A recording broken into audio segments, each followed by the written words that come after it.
꿈을 이룬 사람들의 왜 뇌는 신경망을 통해서 몸, 마음, 정신 모두를 다스리고 우리의 마음과 태도를 변화시킨다.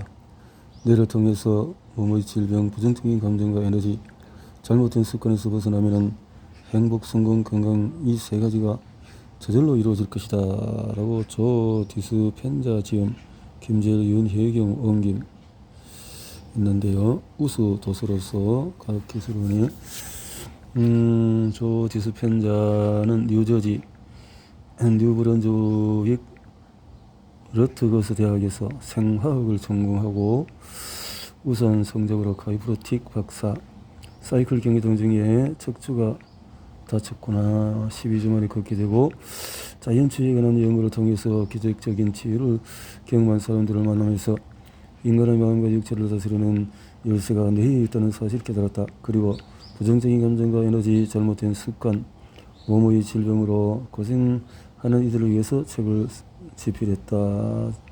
세계 5개 대륙 강연 초청을 받고 이렇게 했다. 베스트셀러.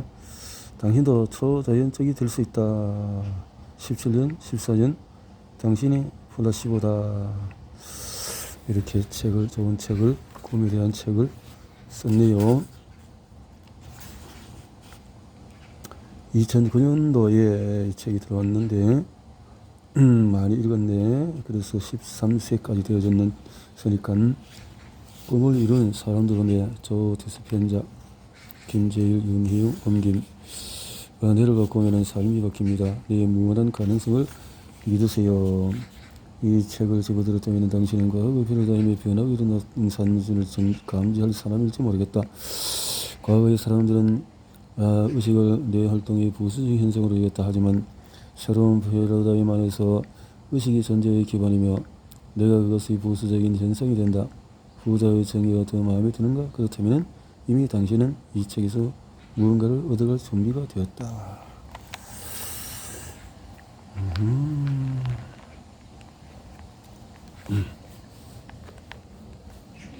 과거의 사람들은 의식을 하지만 새로운 패러다임 속에서 의식이 존재의 기반이며 내가 그것의 부수적인 현상이 된다. 후자의 정의가 더 마음에 드는가? 그렇다면 이미 당신이 이 책에서 무언가를 얻어갈 준비가 되어 있다. 의식이 주된 기본이고 내가 부수적이라는 사실을 받아들인다면 자연스럽게 의식과 그것의 진화를 위해서 뇌를 가장 효율적으로 사용하는 방법이 무엇인지 궁금해질 것이다. 그동안 이 새로운 패러다임을 바탕으로 많은 연구가 진행되었지만 이 책만큼 이 같은 의문을 제기하는 동시에 그 해답을 훌륭히 제시하는 것은 없었다.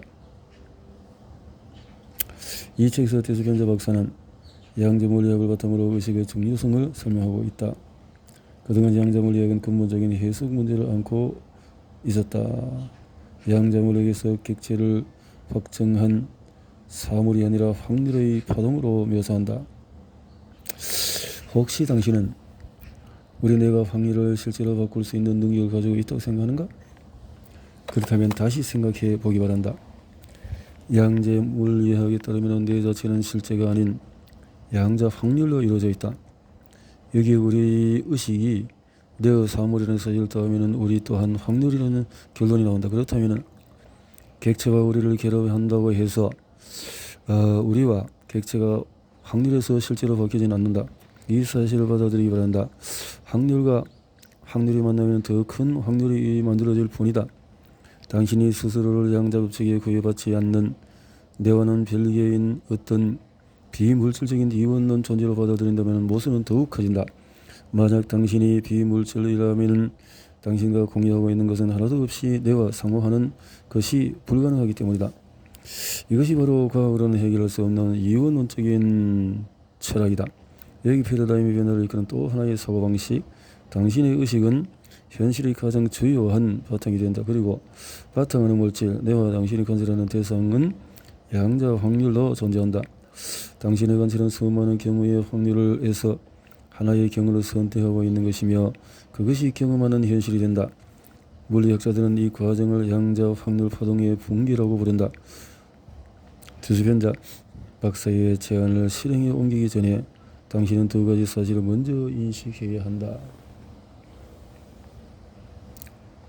하나는 당신의 의식이 내 그 자체가 아니라 그것을 초월하는 것이라는 사실이고, 또 하나는 당신에게 여러 확률 가운데서 하나를 선택할 힘이 있다는 것이다. 이 책은 또한 스스로 선택한 자신이야말로 무한한 힘을 갖고 있는 존재로 비일상적인 상황에서 유해한 의식의 상태라는 것을 알게 해 도와줄 것이다.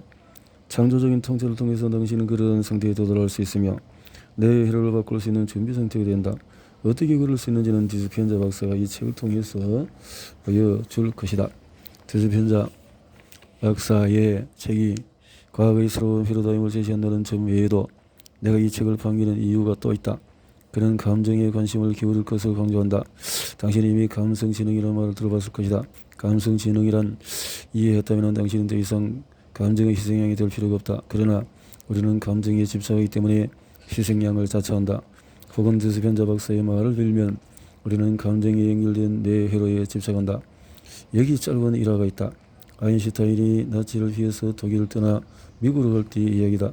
그의 부인은 가거나 살림살이를 두고 가는 것에 대해서 걱정을 했다. 그녀는 나는 이 살림살이에 애착을 갖고 있다며 친구에게 불평을 했다.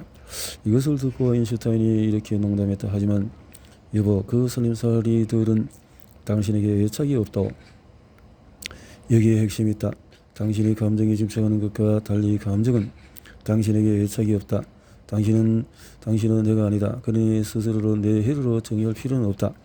어떤 이들은 감성지능이라는 개념을 오해한다. 그들은 감성지능에 대해서 그리고 그것을 발달시키는 방법에 대해서 이야기한다. 또한 동시에 인간은 곧 내라고 주장한다. 이 같은 사고방식의 문제점은 내가 여러 감정들과 위계적인 관계를 이루도록 이미 설정되어 있다고 믿는 데 있다. 하지만 감성지능이란 당신이 그러한 기존의 위계를 변화시키는 동시에 그 체계에서 발을 뺄 때만 가능하다. 디스펜자 박사는 당신과 당신의 의식을 내에 앞선 존재로 인식하고 감성지능에 관한 여러 유용한 정보를 제공한다. 이미 존재하는 내의 해로와 위기를 바꾸는 방법 말이다. 어떤 기자가 간디어 부인에게 남편이 어떻게 그렇게 많은 것을 성취할 수 있었냐고 물었다고 한다. 부인은 이렇게 대답했다. 간단해요. 그이는 말과 생각과 행동이 일치하는 사람이니까요. 나는 정말로 우리 모두가 훌륭한 성취자가 되길 바라고 있다. 우리는 삶의 의미를 실현하고 목적하고 달성하고 싶어한다. 이 과정에서 가장 힘든 도전은 말과 생각 그리고 행동을 일치시키는 일이다. 바꿔 말하면 생각과 감정을 하나로 통합하는 것이다. 나는 이를 통해서 의식의 진화가 이루어질 것이라 믿는다. 디스펜자 박사 역시 이런 생각을 바탕으로 생각과 감정을 통합하는 방법에 관한 중요한 정보를 제공한다. 나는 디스펜자 박사를 영화 도대체 우리가 아는 건 뭐란 말인가? 관련자 모임에서 처음 만났다. 여러분도 알다시피 이 영화는 자신의 감정적인 행동을 바꾸기 위해 분투하는 젊은 여성에 관한 이야기다. 클라이맥스 장면에서 여자 주인공은 거울을 보며 이렇게 말한다. 나는 내가 싫어. 그 순간 그녀는 변화의 영자 확률 가운데서 스스로를 선택함으로써 자유로워진다. 그 후 그녀는 내 해를 바꾸고 새로운 상태의 인물로 새로운 삶을 만들어간다. 당신 또한 당신은 내 해를 바꿀 수 있다. 당신에게는 양자 선택의 힘이 있다. 인간에게는 늘 이러한 힘이 있었지만은 이제야 그것을 사용하는 방법을 알게 되었다. 이 책은 변화하고 선택하는 그 힘을 당신이 사용할 수 있도록 도와줄 것이다. 이 책을 읽고 잠재력을 실감할 수 있기를 바란다. 아민. 고스와미 오레곤 대학 물리학 교수의 추천이네요. 물리학 교수고 더 셀프 어웨어 유니버스의 저자이고, 생각만으로 현실을 바꿀 수 있을까? 내 안에 잠든 거인 깨우기, 내 속에 내 학습력, 지식 경험, 생각 모두, 감정적인 정도, 무한한 잠재력, 당신의 뇌를 진화시키라. 생각만으로 현실을 바꿀 수 있을까? 누구도 내게 내의 아주 작은 세포 하나에 천국과 지옥이 모두 존재하는 것을 말해주지 않았다. 오스카 와일드.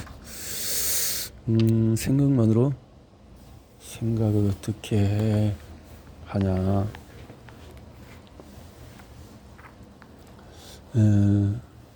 지금 당장 아무 생각 없이 떠올려보기 바란다.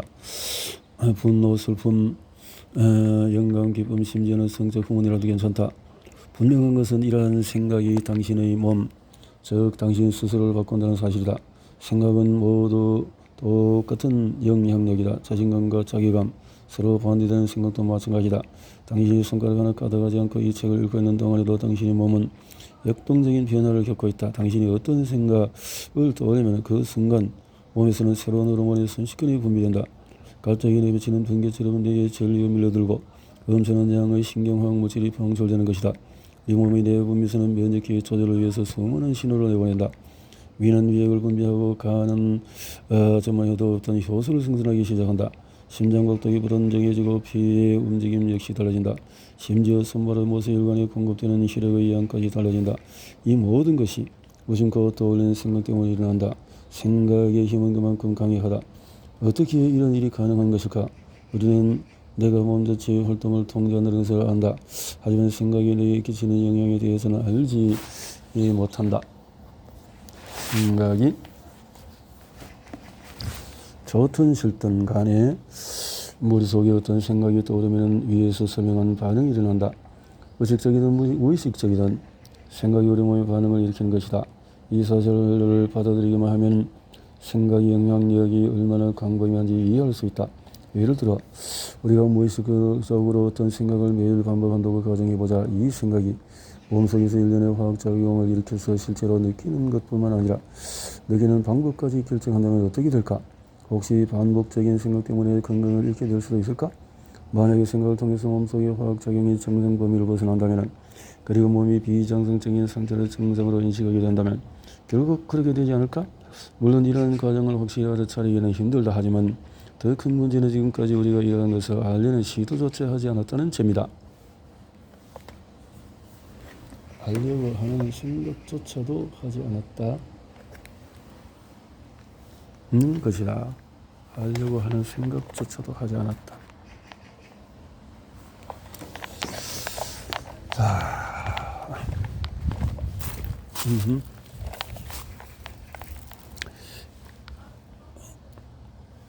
나는 이 책에서 지금까지 불가능하다고 믿었던 자신의 내면 세계를 스스로 통제할 수 있는 방법에 대해서 이야기하고자 한다.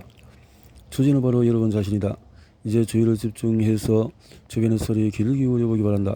냉장고 소리나 자동차 소음이 들리는가? 아니면 쿵쿵거리는 심장박동? 이런 소리에 주의를 기울인 것만으로도 수백만 개의 뇌세포에는 엄청난 양의 전류가 흐르게 된다. 소리에 집중하는 것만으로도 뇌는 조금 전 하던 일을 바꾸었을 뿐 아니라 다음 순간 할 일까지 바꿔놓는다. 그래서 우리가 남은 생애 동안의 내 활동을 바꾸는 것도 가능하지 않을까?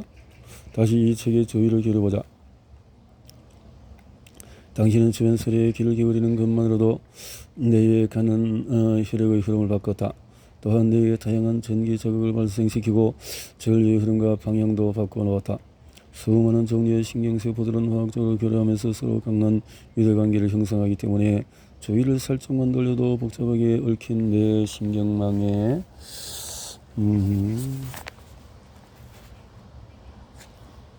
새로운 연쇄 작용이 일어난다. 당신의 의지로 이 모든 것을 가능하게 만드는 것이다. 인간으로서 우리는 어떤 것이든 자유롭게 인식할 수 있는 능력을 타고났다. 앞으로 알아보겠지만 신경학적인 차원에서는 어디에 어떻게 얼마나 오랫동안 주의를 기울이는지가 우리의 존재를 규정한다. 인식을 바꿀 수 있다면 우리가 자신에게 도움이 되는 집중하는 것은 어렵지 않다. 지금 당신이 이 책에 집중한다면 통증이나 상사와의 다툼, 다른 성별조차 잊을지 모른다. 이러한 우리가 어디에 주의를 기울이는가에 따라서 이렇게 예를 들어서 우리가 해백질, 뇌어척수를 이루는 해백질 물질로 신경세포가 밀집되어 있는 것의 기본주름 사이에 각인되어 있는 아픈 기억을 떠올릴 수 있다. 떠올리는 순간 그것은 마법처럼 현실이 된다.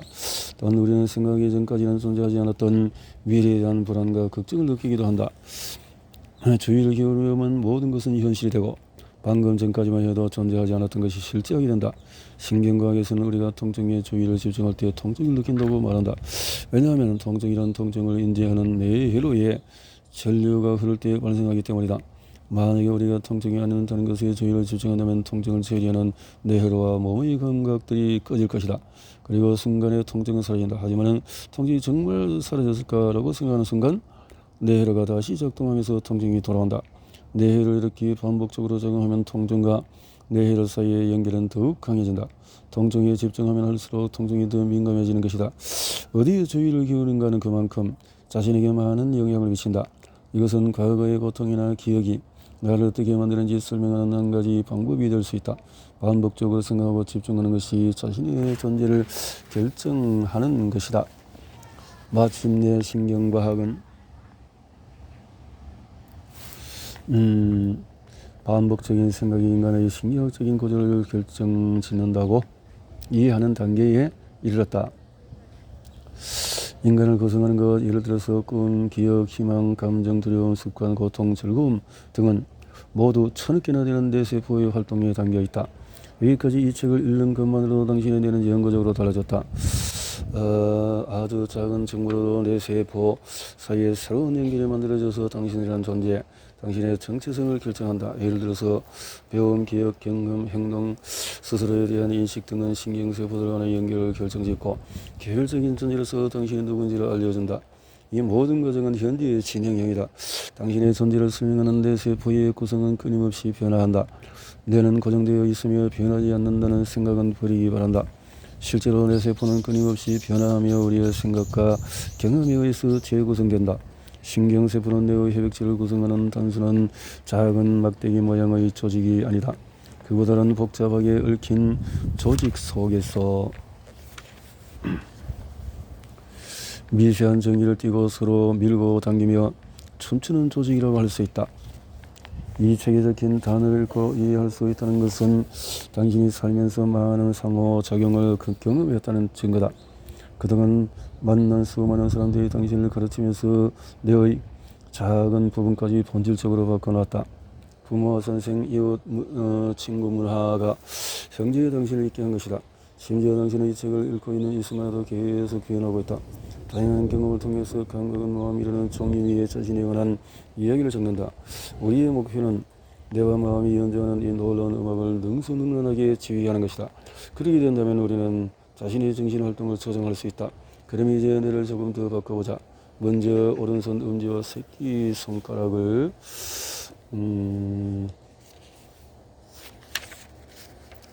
맞댄다. 그 다음에 엄지와 집게손가락을 맞댄다. 다시 엄지와 약지를 맞댄 후에 엄지와 중지를 맞댄다. 이제 무의식적으로 할 수 있을 때까지 이 과정을 연습한다. 실수 없이 빠르게 반복한다. 몇 번만 집중하면 손가락 맞대기를 능숙하게 할 수 있을 것이다. 처음에는 이 손동작을 완벽하게 익히기 위해서 의식적으로 집중해야 한다. 이런 행위는 의도적으로 뇌에 활기를 부여하고 의식을 좀 더 활성히 일어놓는다. 손동작을 기하기 위해서 노력은 뇌의 에너지를 집중시킨다. 뇌 속의 전구가 더 밝고 지속적으로 켜지는 것이다. 이처럼 당신의 선택은 뇌를 계속 깨어있게 만든다. 사람이 어떤 동작을 배우고 실행하는 데의 인식 수준을 좀 더 확장해야 한다. 현재 하고 있는 일에 집중할 수 있도록 우리 몸은 뇌 속의 혈류량을 증가시키고 전기작용을 활발하게 한다. 내가 새로운 동작을 배우기 위해서 다른 생각을 막아야 하는데 여기는 에너지가 필요하기 때문이다. 수백만 개의 뇌세포는 다양한 형태의 자극을 받으면 배열을 바꾼다. 어떤 동작을 하려는 의도, 집중, 그리고 주의가 신경의 변화를 일으키는 것이다. 이러한 변화는 생각뿐 아니라 작은 손동작만으로도 가능하다. 그럼 이번에는 눈을 감은 상태에서 손동작을 해보자. 단 실제로 손가락을 맞대지 말고 마음속으로 손동작을 그린다. 아까 배운 대로 차례차례 손가락을 맞대는 것을 상상해보자. 이렇게 동작을 몇 번 반복한 후에 눈을 뜬다. 아마 당신은 마음속으로 동작 하나하나를 떠올렸을 것이다. 만약 당신이 여기에 완전히 집중했다면 실제로 손동작을 할 때와 똑같이 신경세포들이 자극받았을 것이다. 이처럼 너는 실제로 손동작을 하는 것과 손동작을 기억해내는 것의 차이를 모른다. 그런 의미에서 심적인 시연, 마음속으로 어떤 행위를 연습하는 것은 뇌의 새로운 회로를 만들어 발달시키는 강력한 방법이 될 수가 있다. 신경과학 분야의 최근 연구 결과는 생각만으로도 뇌를 바꿀 수 있다는 것을 증명하고 있다. 그럼 이제 스스로 질문해보자. 나는 평소에 마음속으로 어떤 생각을 반복 연습하나? 어떤 생각이나 행동이 무의식적인 것이라도 신경학적으로는 자기 자신을 만들어가는 과정이라고 볼 수 있다. 당신의 마음속에 어떤 것을 품고 있듯이 그것이 또 곧 자기 자신이고 자신을 만들어간다는 사실을 잊지 않기 바란다. 그리고 이 책을 통해서 현재 자신이 어떻게 만들어졌으며 변하기 위해서는 어떤 생각과 행동을 해야 하는지 배울 수 있기 바란다. 그렇다면 의도적으로 뇌의 활동을 바꿀 수 있는 방법은 뭘까? 내가 존재하는 곳을 누리며 인식의 활동을 조정하는 뇌의 회로를 끄고 켤 수 있는 방법은 뭘까? 우리가 흔히 말하는 나라는 이미지는 뇌 중에서 가장 최근에 진화한 부분인 전두엽에 존재한다. 전두엽이 없다면 나는 더 이상 내가 아닌 것이다. 전두엽은 뇌의 다른 부분, 즉 좀 더 원시적인 부분을 통제한다. 미래에 대한 고민이나 가능성에 대한 희망처럼 미래지향적인 생각도 전두엽이 있기에 가능하다. 또한 전두엽은 양심의 자리이기도 하다. 한마디로 전두엽은 신화의 선물이다. 중요한 것은 전두엽에 대해서도 가장 적응력이 뛰어나고 쉽게 변하는 부위로 우리의 행동과 생각을 진화시킬 수 있다는 점이다. 나는 전두엽을 통해서 당신의 뇌와 삶이 거듭나기를 진심으로 바란다.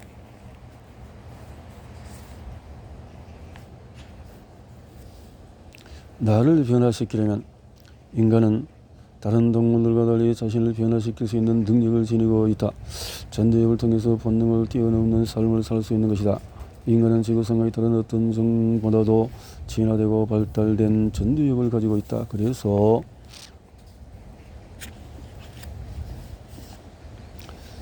선택과 의지, 완전 자각, 불교에서 말하는 깨달음의 경지, 엄청난 잠재력을 가지게 되었다.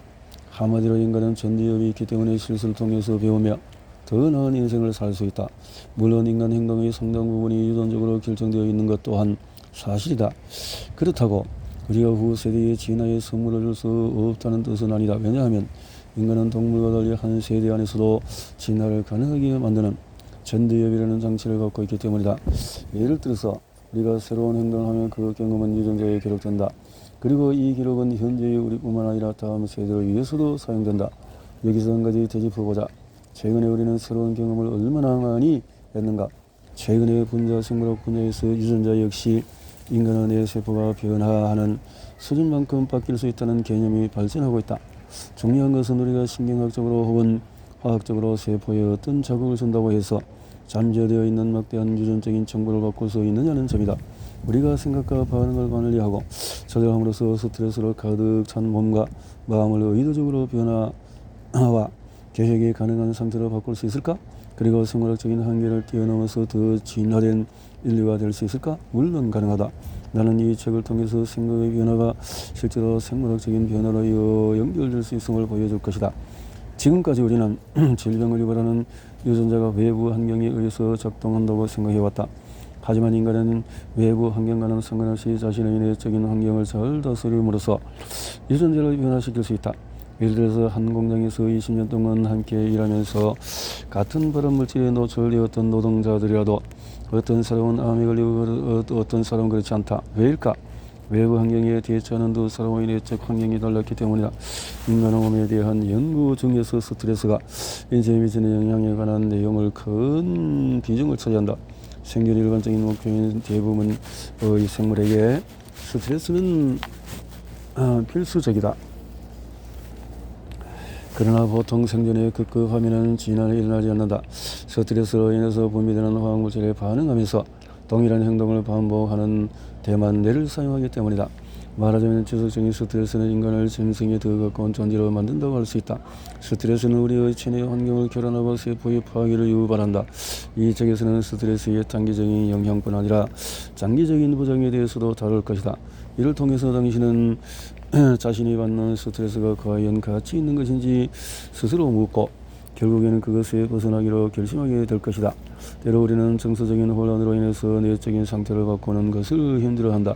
이런 상태가 지속되면 혼란, 불행, 공격성을 경험하게 되고 심하면 우울증까지 이르게 왜 우리는 무의미한 인간관계나 일에 매달리는 걸까? 왜 자신이나 주위 상황을 바꾸는 데 어려움을 느낄까? 우리 내부에 그렇게 만드는 뭔가 존재하는 것은 아닐까? 직장 때문에 고통스럽다면 다른 일을 찾으면 될 텐데 우리는 마음의 고통을 주는 무언가를 바꾸려 노력하지 않는 것일까? 이런 이야기도 사람은 같은 상황에 계속 머물고 싶어한다. 이미 어떤 상황에 대한 감정이나 몸속의 화학작용에 중독되어 버렸기 때문이다. 변화는 어렵다. 그래서 많은 사람들이 달리 어쩔 방법이 없다는 이유로 불행한 상황에 안주한다. 또한 평생 괴로울 것이 빤히 보이는 것에서 벗어나려 하지 않는 사람도 셀 수 없이 많다. 우리가 이런 식으로 살기로 선택한 것은 일상에서 옷을 선택하는 것과는 성격이 다르다. 일부는 유전자가, 나머지는 내의 일부가 선택에 대한 가능성을 제한하기 때문이다. 우리가 마치 공중 납치당한 비행기 안의 인질들처럼 원치 않는 곳을 향해 가는 경우가 많다. 다른 수많은 가능성은 전혀 고려하지 않은 채 말이다. 그렇네요. 어린 시절 어머니는 내게 당신의 친구에 대해서 말씀해 주셨다. 당신의 친구는 불행해야 살 수 있는 사람이라는 것이다. 당신은 그것을 정확히 이해할 수 없었다. 하지만 내와 인간의 행동에 관해서 오랫동안 연구한 끝에 이제는 어머니의 친구분이 근본적으로 또는 신경학적으로 어떤 상태인지 이해할 수 있다. 이것은 내가 책을 쓰게 된 이유 중에 하나이기도 하다. 여러분 아마도 이 책의 제목 원제 Evolve Your Brain에서 인간의 잠재력에 대한 믿음을 엿보고 잠재력을 통해서 자신을 발전시키고자 이 책을 선택했을 것이다. 어쩌면은 삶이 행복하지 않아서 변화를 원했을지 모르겠다. 만일 변화를 결심한 것이라면은 변화는 엄청난 힘을 지닌 실현 가능한 단어로 다가오게 될 것이다. 진화의 관점에서 변화는 모든 종에게 공통된 것이다. 본질적으로 진화는 변화를 의미한다.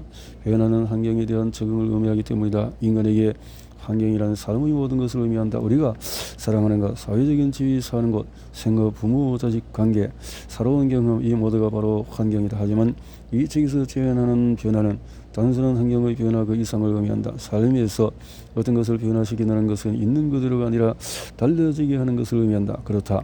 변화는 달라지는 것이다. 이것은 우리가 더 이상 예전과 같은 사람이 아니라는 뜻이다.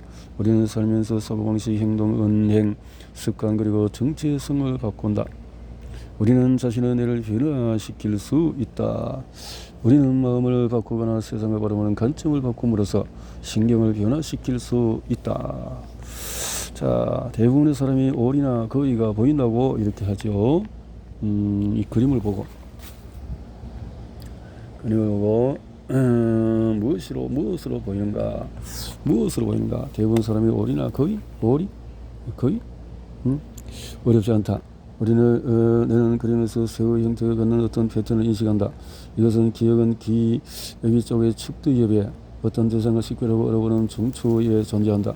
그림을 보는 순간에 내 특정 부위에서 수백만 개의 신경회로들이 특정한 비율과 패턴으로 활성하면서 올이나 거위를 기억해낸다. 말하자면 그림과 내 세포 속에 각인되어 있는 올이나 거위의 모습이 서로 일치한 것이다. 그래서 당신은 그림을 보고 올이와 거위라는 단어를 떠올릴 수 있다. 이것이 우리가 현실을 해석하는 방법이며 이를 감각 패턴에 대한 인식이라고 한다. 그러니까 우리가 면역 체계도 바이러스가 들어왔을 때 인식을 하고 그렇게 해서 싸우는 것과 같은 그것을 생각해 볼 수 있겠는데요. 자, 넘어가서 이제 다시 신경가소성으로 돌아가보자. 만약에 내가 위의 그림에서 새를 보지 말고 토끼를 보라고 했다면 어떨까? 신기하게도 정말 토끼가 보일 것이다. 형태를 인식하는 동안에 전두엽은 새와 연관된 회로를 끄고 토끼를 인식하기 위해서 회로를 재구성한다. 이처럼 내가 습관적인 연결에서 벗어나서 새로운 형태로 신경세포를 작업하고 연결하는 것, 이것이 바로 신경가소성의 힘이다. 사고, 행동, 느낌, 인식을 깨부수면 세상과 다르게 볼 수 있다. 이는 우리와 내가 언제나 변화가 가능하다는 것을 가르쳐준다. 나아가서 내의 전형적인 활성화 패턴을 바꾸고 내 세포 간의 태도를 바꾸는 것이 가능하다. 변화하는 것이 가능하다. 나는 지난 20년 동안에 내와 내의 활동하면서 연구하면서 인류 발전과 변화에 무궁무진한 희망을 가지게 되어졌다. 진화의 과정에서 거의 모든 생명체는 포식자, 열악한 기후, 식량 부족, 출생과 번식 등 어려운 환경에 직면했었다. 그리고 환경에 적응하기 위해서 수백만 년 변화했다. 동해공의 보아색이나 초식 동물들의 재빠른 다리 모두가 진화의 결과다.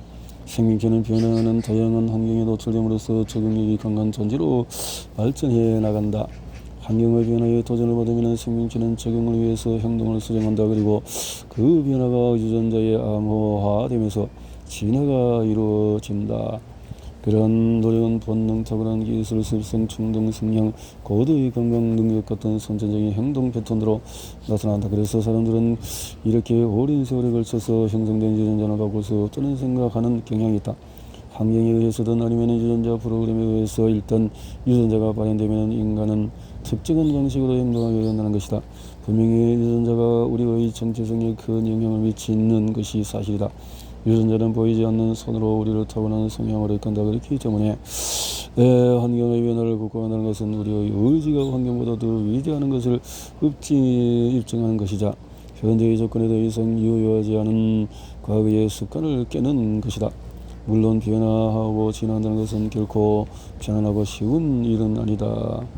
인간의 뇌는 새로운 정보를 흡수하면 그것을 일상적으로 저장하도록 구조화되어 있다. 적응력은 변화하는 능력을 뜻한다. 진화는 그리 거창한 것이 아니라 때로는 한 개인이 자신을 바꾸는 데서 시작을 하기도 한다. 어떤 집단이든 사회 통념을 깨고 새로운 것을 창조해내는 것은 개인이다. 이 책에서 말하고자 하는 것은 내가 고정되어 있고 불변한다는 생각에 대한 과학적인 대안이다. 다시 말하지만 우리 모두는 자신은 내 행동, 성격, 현실을 바꿀 수 있는 큰 힘을 지니고 있다. 마르틴 루터 킹 목사가 없었다면 시민의 권리가 이만큼 향상될 수 없었을지도 모른다. 킹 목사는 주변 상황이 명백히 흑인의 권리를 무시하고 있음에도 불구하고 모든 사람이 평등한 세상을 만들어야 한다는 신념을 가졌다. 그는 어떻게 이러한 믿음을 가질 수 있었을까? 그것은 자신과 국가의 자유에 관한 생각이 주변 상황을 극복할 만큼 그에게는 중요했기 때문이다. 설사 그로 인해서 고통을 받을지라도 말이다. 결국 그의 믿음은 세상을 변화시켰다. 수많은 사람들이 킹 목사와 같은 믿음을 가지게 된 것이다. 킹 목사처럼 세상을 바꾼 사람은 셀 수 없이 많다. 그리고 많은 사람이 같은 방식으로 자신의 삶을 바꾸었다. 우리는 모두 스스로 새로운 삶을 개척하고 그것을 다른 사람과 공유할 수 있다. 내야말로 우리가 가진 특권이다. 우리는 외부의 상황과 상관없이 오랫동안 꿈과 이상을 가슴속에 품을 수 있다. 생각을 현실로 만들 수 있는 강력한 힘 역시 가지고 있다. 이것이 바로 이 책의 주제이다. 그랬네요.